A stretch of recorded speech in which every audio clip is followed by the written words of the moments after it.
Hello, and welcome to the Arts of Language podcast with Andrew Poudois, founder of the Institute for Excellence in Writing, or as many like to say, IEW. My name is Julie Walker, and I'm honored to serve Andrew and IEW as the Director of Marketing. Our goal here is to equip teachers and teaching parents with methods and materials which will aid them in training their students to become confident and competent communicators and thinkers.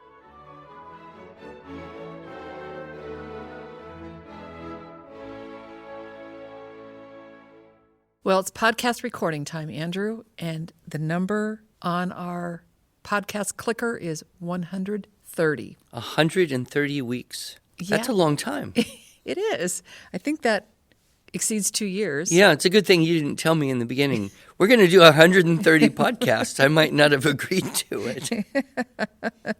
Well, it's easier to get the professional talker to talk on a podcast than to get him to write an article. Well, that's true. And it's been fun. We've addressed so many various topics and had guests and answered questions, and it really has been a good thing. Yeah, it has been. So today is an Ask Andrew Anything. So every 10 episodes, we do one of these where we get a variety of questions. Some are related to writing. Some actually are not, like the first one. Okay. Well, let's dive in. What's the first one? This is from Sandra in Virginia. My son was an A student in high school and is doing well enough in college except for Latin. He took Latin for 3 years in high school and did fine, but he's taking his second year of Latin in college, and it's proving to be excruciating for him.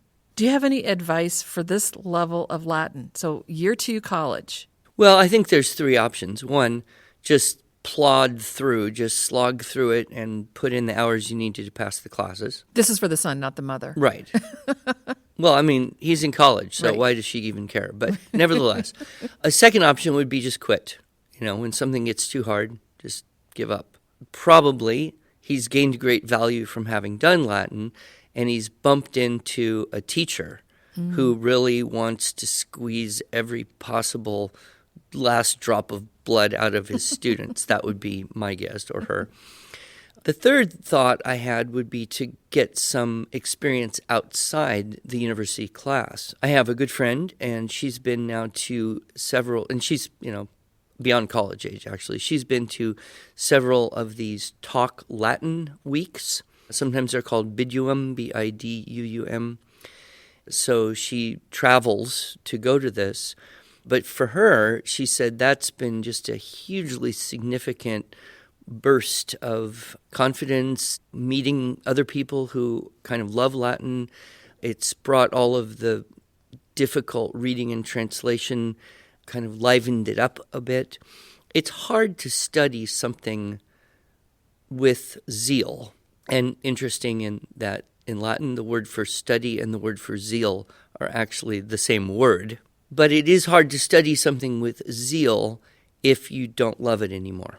And whatever this young man ends up doing, whether he continues in Latin isn't probably going to make or break his career. And it is possible to run into teachers that just want to make a point. This is the hardest class you're ever going to take kind of attitude.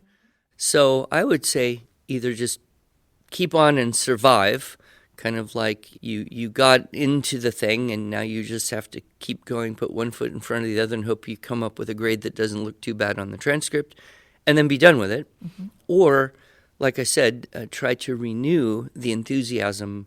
Obviously, if the student decided to take Latin in college, he must have had an interest, some enthusiasm for it at some point. And it's sad that the circumstances may be killing that. Or maybe he still has the zeal and it just is really tough, which often happens in other things like, calculus or microbiology or all sorts of classes, that have the reputation of testing the mettle of the student. Yes, exactly. Good, thank you. I hope that was helpful, Sandra. Probably not, but at least it gave us something to talk about here. So I have another question. This one's from Christine, a little more specific to our writing method. So perhaps you're on safer ground here. Probably, yes. So one's about grammar, but it has to do with invisible ing openers. Oh, Are there a limited number of words that work as invisible openers? For example, being exhausted, the man sank down into his sofa. So she gets this. yes, she does. In this example, it works to drop the word being. Do all words work this way? It doesn't sound right to me to say tired, the man sank down into his sofa, or sleepy, the man. Yeah. She's got a very nuanced sense of language here, probably informed by many years of reading good and great books, perhaps reading good and great books out loud to her family. So she's looking at stylistic tendencies that aren't really rules or something that can be codified, but I do understand exactly what she's thinking. When you say exhausted, the man collapsed onto the sofa, you're dealing with a 3-syllable word, exhausted. When you say tired, you're dealing with a 2-syllable word, so it feels a little thin. If the sentence were tired from a long day's work, comma, the man collapsed on the sofa, that might sound a little better to most listeners or readers or writers. So there isn't a rule about it, but the general rule for advanced writing is, does this sound good? Now, of course, does this sound good is only going to exist with that great database of reliably correct, sophisticated, and stylish language that can only be acquired through the reading of good and great books, the memorization of poetry, the feedback from writing teachers who could convey a sense of why this might be better than that. So I think technically it would work with any verb in the past perfect tense, right? So you could say, defeated, the team collapsed into the locker room and bemoaned their loss. That is short for having been defeated. So you're really looking also at the past perfect tense. And that only becomes tricky with the irregular verbs. Oh, I see. Sure. Right? So we'd say sing, sang, sung. So being sung or having been sung, that's the irregular form there. Then that would apply to what was being sung. Sung by the famous tenor, comma. Now what was sung? The Ave Maria brought tears to my eyes or whatever. So the idea of that irregular verb form, that can be a trick for people as well. So her question is one about a very subtle nuance of language, and I would guess that if anyone tried to write rules about this, it would be pretty easy to find exceptions and cases where that rule didn't apply. I think she's on the right track here. Exhausted, comma, he collapsed. That sounds good. Tired, comma, doesn't sound as good. And I'm guessing it has to do with the length of the word being 3 syllables. So the next question is from Holly. She is just asking for some advice. She says, it would be great to get a little more help taking notes from lectures and then writing paragraphs. I'm finding that my son and I are needing some more guidance in this area. Well, it sounds to me like she has watched the Student Workshop Level C that is included with the Teaching Writing Structure and Style course. Both the old one and the new one, I did a very similar thing with this idea of taking notes from a live lecture.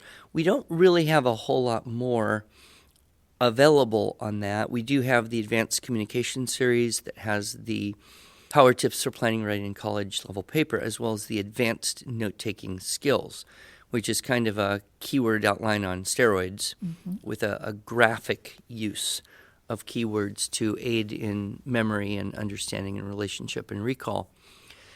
But those are the only 2 things we have, so I guess the thing to do would try to keep practicing a little bit, and we should make a note that could be a good product for us to produce at some point.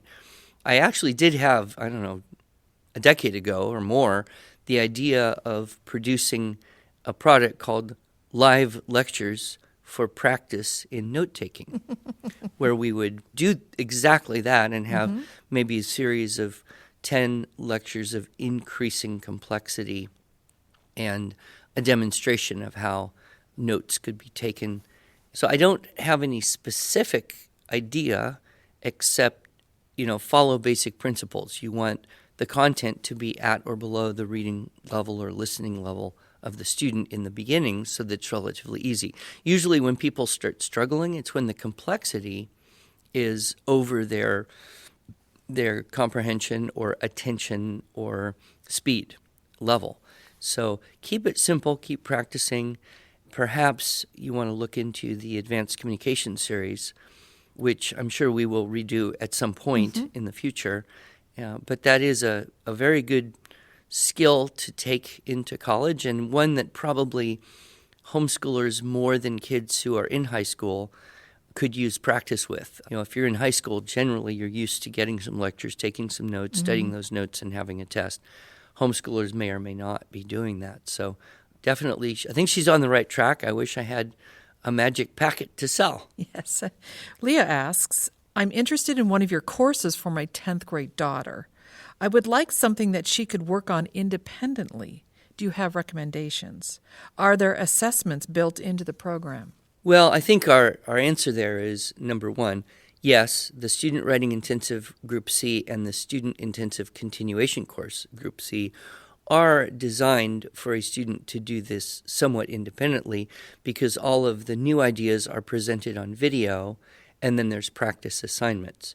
However, we don't really have assessments built in. You would have to go and take one of our online classes in order to get that type of thing. Because honestly, testing companies all over have been trying to figure out how do you use a machine or a non-human device or rubric to assess writing. It's just not possible because writing is thinking. Thinking is a distinctly human thing. And computers can calculate and they can store information, but the artistic side of it, Fortunately, we have an awesome and incredible team of online instructors who give very detailed feedback and assessment to the students at what I believe is a very reasonable cost given the time that they put in to, each paper for each student in each class. So I would say, to get what you're looking for, you probably want to check out our online classes that are a combination of the video of me presenting and then the teacher being able to coach the students individually and answer questions in an online group setting.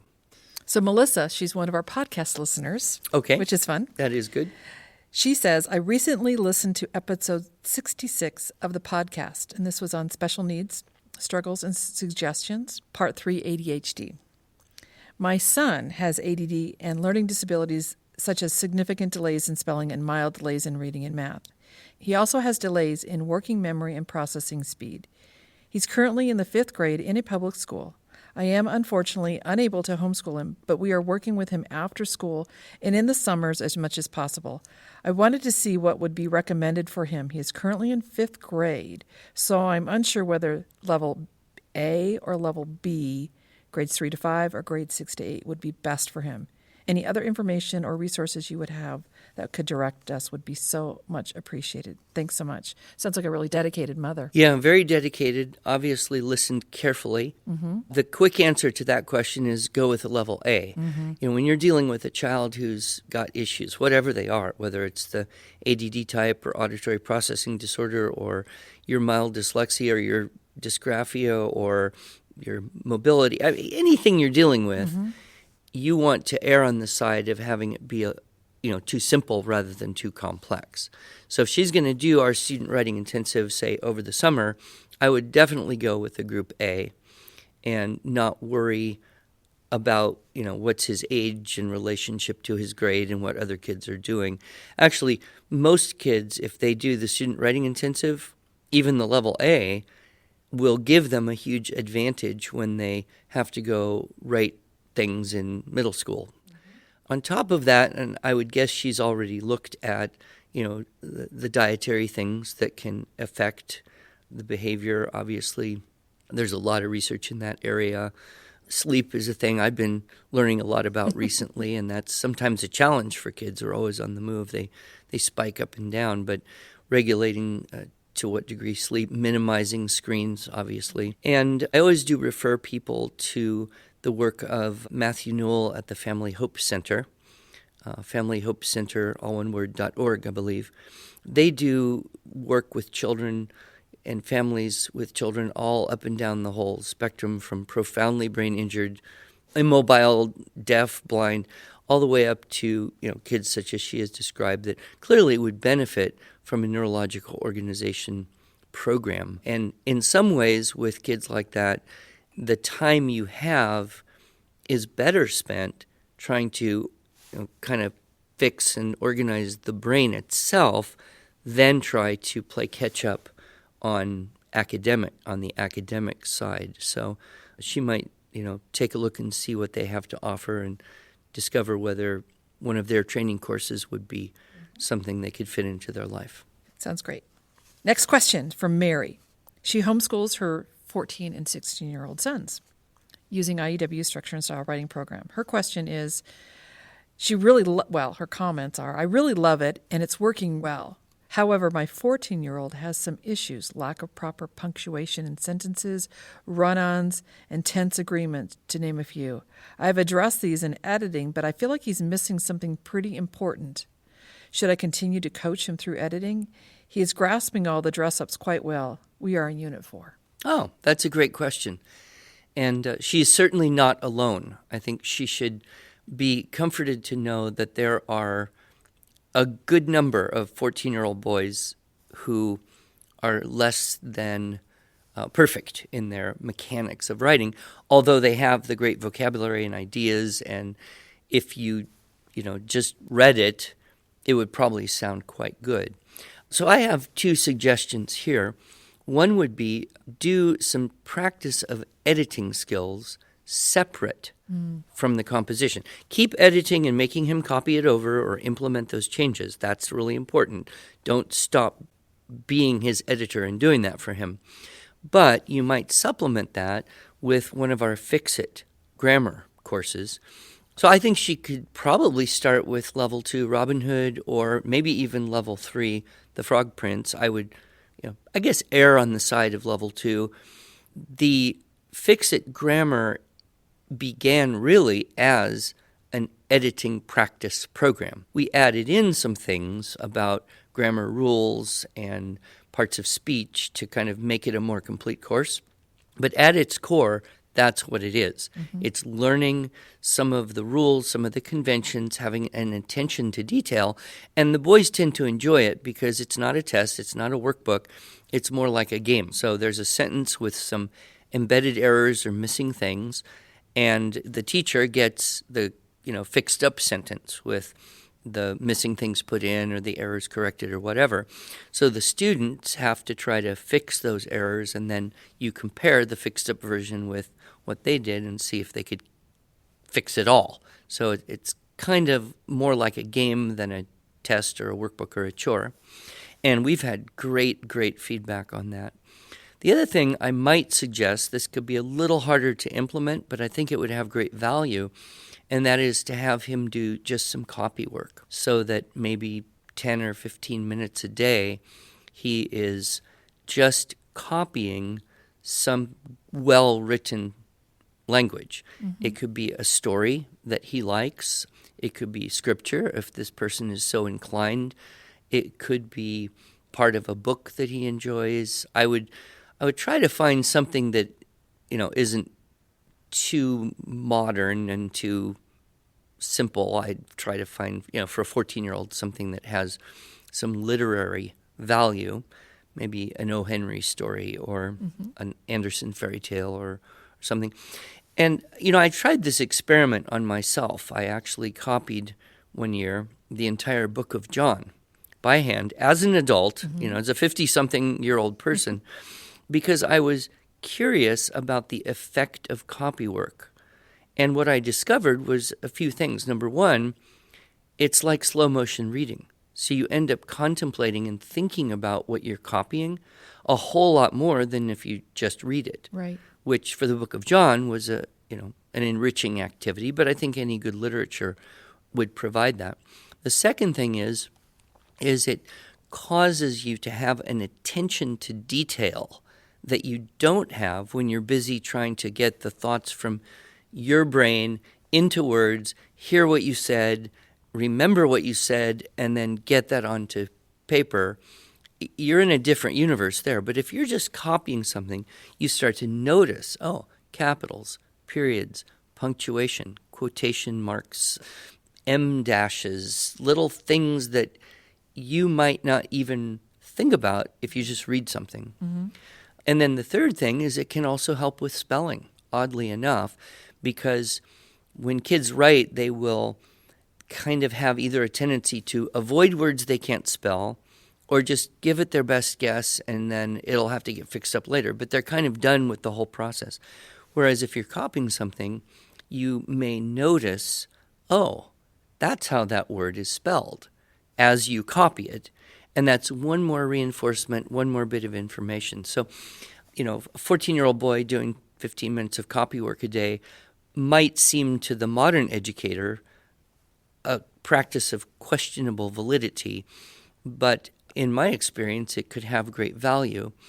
And if there's resistance, you might set up some kind of motivational system. Right. And say, for every 1,000 words you copy correctly, you get a point, and when you get 20 points or something, you get a big prize. Mm-hmm. Depends on whether an external motivational system is appropriate or needed. Right. I should think that will help. And I've also noticed that it has the side effect in some kids, and she didn't say that this student was slow, mm-hmm. but if, for someone who has a student that's just very slow in making letters and words on paper, and that can be a frustration too, this is just building stamina. It's just running laps or, doing jumping jacks. It's building the stamina to be able to go do something faster and easier down the line. Sure. Just two comments to that. You talk about the importance of copy work in your talk on writing. So we'll have that included in the show notes. And mm-hmm. and I think about this 14-year-old and the value of this. Likely this student is going to be taking the SAT or the ACT, and if they do the writing portion of it, they've got to write. And so that student will have an advantage because they'll be able to write. Well, and a lot of the SAT writing portion isn't an essay. It's reading a selection mm-hmm. and then choosing which thing fits in the best, which really is kind of a form of proofreading. It tests your language database, but it also tests your attentiveness to detail.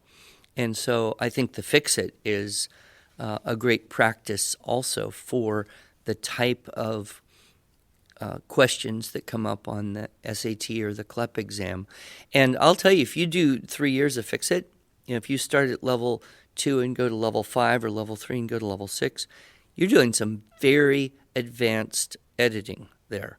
In fact, I have tried myself the Fix-It level 6. It's tough. Yeah. Yeah, and there actually is copy work as a part of the Fix-It. Fix-It, that's true. You copy into a notebook your fixed-up version of that sentence. Yeah, good. Good. All right, we have one more question, and then I've got some lightning round questions. Okay. This is from Paula. She says, "Hi there. I'm in a bit of a pickle. I am tutoring an IEW writing class at a tutoring center, and the grades range from 3 to 8. The director insists that we use medieval history-based writing lessons, which is a great resource, might I add. It's actually been going really well, but now we have started Unit 6, mm-hmm. and the younger students are confused. Do you have any suggestions? The lessons will not get easier as we progress through the book. Thank you." Yeah, I think her challenge with such a widely mixed age group, and this can happen even if the age isn't so great, but the aptitude is going to be to start customizing the assignment for different students. And, she's going to have to communicate probably both to the director and the parents that part of the whole IEW philosophy is to customize assignments for children even within one classroom and not expect everybody to go the same speed and do the same thing. So with Unit 6 and, a very young grade 3, 8 or 9-year-old student, I would suggest that they just use one source and not do multiple sources. Just go back to the way the student was doing it in Unit 4, and that's okay. That would be one option. Another option would be to see if the mom could sit in the class with the student and help the student do any of the in-class work that's going on, and then continue that level of active help at home. Now, sometimes that's possible, sometimes it isn't, just given the nature of co-ops or schedules or courses. Oftentimes, parents put their kids in a writing class in a tutoring center specifically because they don't want to have to teach it at home. So, that makes it a little more difficult. But if the parent can be involved, then I think they can just do it together and not have an expectation that the younger students in the group are going to, quote, get independent on Unit 6. The other word of caution, of course, I'm going to say this, is customize that checklist by crossing things off. If students in that group are saying, oh, this checklist is so hard, do we have to do all the dress-ups and all these openers? And okay, if they say that, they're basically saying, you taught me too much too fast. So let's back up a little bit, cross a few things off, and go to what we have been promoting for many years now, the easy plus one rule. The stylistics checklist for any student in any class should really be just what's easy plus one new thing, and only one new thing until that is easy, and then another new thing until that is easy. And later in the year, you reach a point where not everything is easy for everyone. It's easy for some people, which is why you got there, but you want to go back and say, you know what, let's just focus on these 4 dress-ups. And you can even kick it back on the student. You tell me when this is pretty easy. Then we'll add to your checklist, and you can do that. So this is obviously more work for the teacher to customize the assignments a little bit, to customize the checklist, but that will give each student the very best learning experience, and that's what our job is after all. Right. Good. So we didn't get to all of the submitted questions because I do want to get to these lightning round questions from our students from across the nation. But anyone who did submit a question, and to our listeners who are submitting questions to us, thank you. It's really fun to get a variety of questions that we get, from Latin to piano to grammar to minutia details about dress-ups and sentence openers. And we answer every one, even if we can't answer them on the air. So okay, good. So from students across the nation at various levels who are having you as a writing teacher, either live or through video. Here they are. Uh-oh. Okay. Elijah asks, what's your favorite song? My favorite song is from the musical Sarah, Plain and Tall.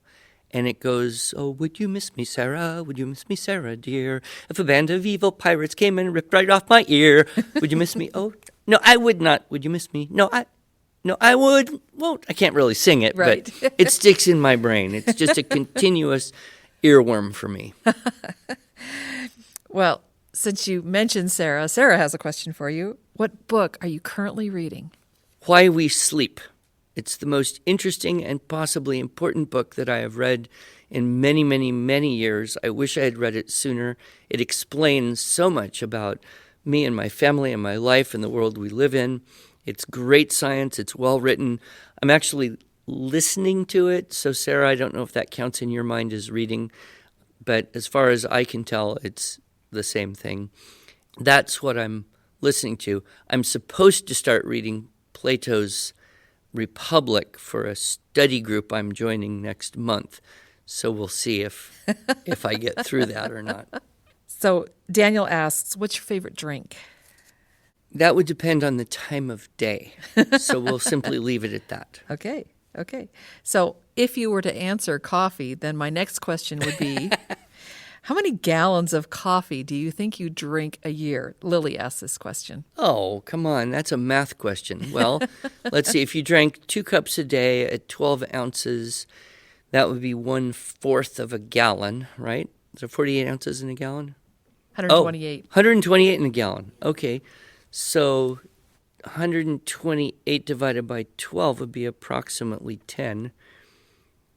So you drink a gallon every 10 days. So 35 gallons, maybe? 35 gallons of coffee. In a year's time? From Andrew Poudois. I don't know. I'm doing the math in my head. Right. But that sounds like it might be a possibility. Obviously it goes up and down. Well, I know that when we're here in the office and we run out of coffee and it's your turn to pull that last cup, we're all scrambling to be sure you have enough coffee, boss. Oh, the power of being the boss. It's actually just the fact I don't know how to make the coffee with that machine. So Maria asks, who is your favorite composer? Bach.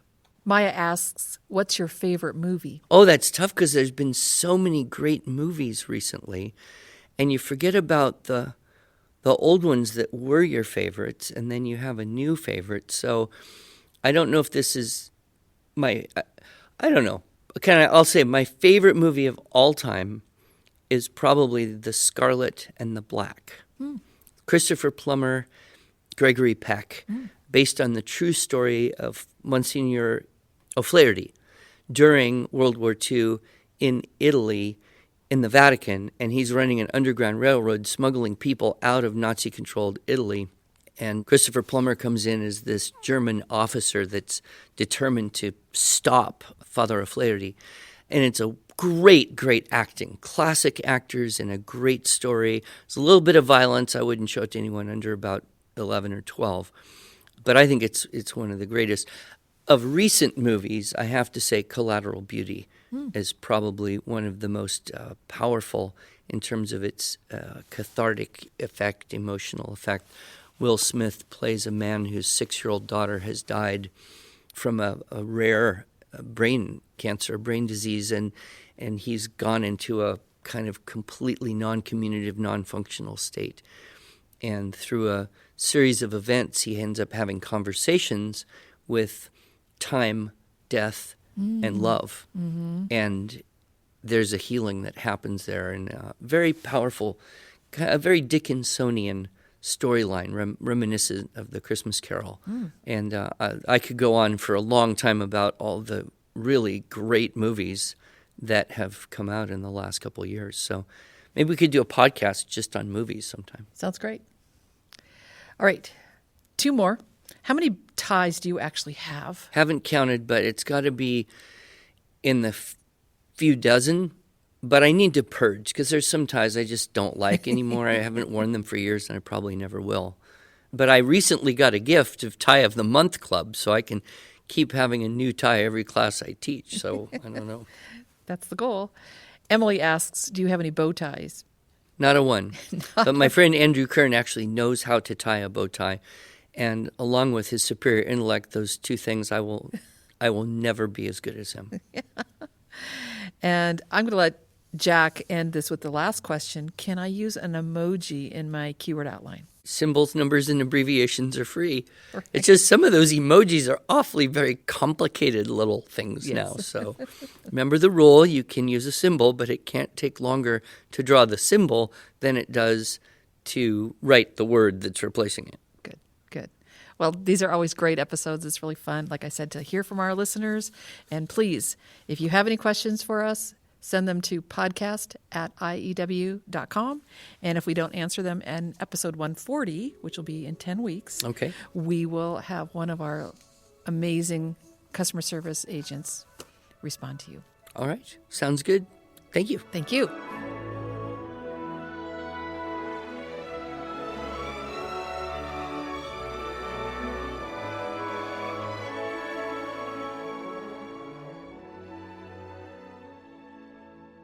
Thanks so much for joining us.